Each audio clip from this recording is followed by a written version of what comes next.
नमस्कार मित्रों, कार्तिक की कहानियों में आज हम आपको चिड़ा चिड़ी की कहानी और धर्मराज की कहानी सुनाएंगे। तो चिड़ा चिड़ी की कहानी इस प्रकार से है। एक बुढ़िया माई कार्तिक का व्रत करती थी, तो उसको भगवान श्री कृष्ण खिचड़ी का कटोरा दे जाते। बुढ़िया व्रत खोल लेती। पड़ोस ने ये देखकर बहुत जलती थी कि इसका तो कोई भी नहीं है, फिर भी इसको खाने के लिए खिचड़ी कहाँ से मिल जाती है। एक दिन बुढ़िया कार्तिक का स्नान करने गंगा जी गई। भगवान आए और खिचड़ी का बेला मकान में रखकर चले गए। पड़ोसन ने खिचड़ी का बेला उठाकर मकान के पीछे की तरफ फेंक दिया। बुढ़िया आई तो खिचड़ी का बेला नहीं दिखाई दिया, तो उसे कहीं नहीं मिला। वह भूखी रही और कहने लगी, कहाँ गई मेरी खिचड़ी, कहाँ गया मेरा बेला। घर के पीछे उस खिचड़ी के 2 फूल बनकर उग गए। एक दिन राजा शिकार खेलने के लिए गए, तो बुढ़िया के घर के बाहर जा रहे थे, तो उनको वह फूल दिखाई दिए। राजा फूल तोड़कर ले आए। रानी ने फूल देखकर सूंघे तो उसको गर्भ ठहर गया।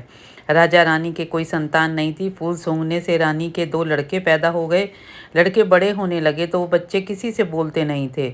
दोनों लड़के शिकार खेलने जाते। रास्ते में बुढ़िया मिलती। बुढ़िया कहती, कहाँ गई मेरी खिचड़ी, कहाँ गया मेरा बेला। लड़के कहते, हम ही तेरी खिचड़ी, हम ही तेरा बेला। जब लड़के शिकार खेलने जाते, बुढ़िया फिर से कहती तो उनको वही जवाब मिलता। राजा को पता चला।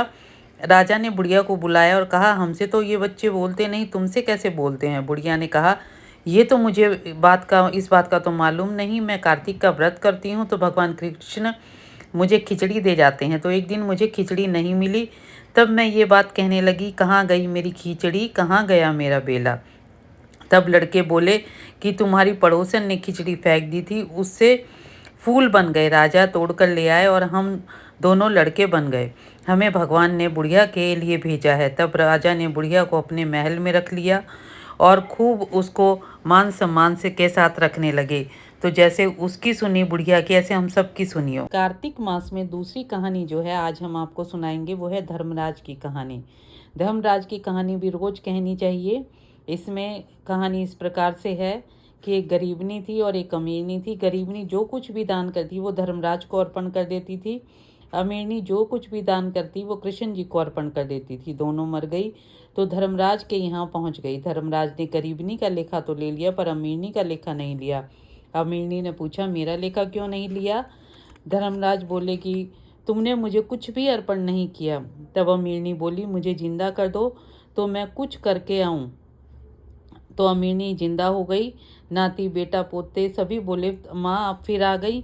वे बोली, बेटा मैं धर्मराज का कुछ अर्पण करने आई हूँ, क्योंकि मैंने कुछ भी अर्पण नहीं किया था। धर्मराज को लेखा चुकाकर 1 साल में फिर जाऊंगी।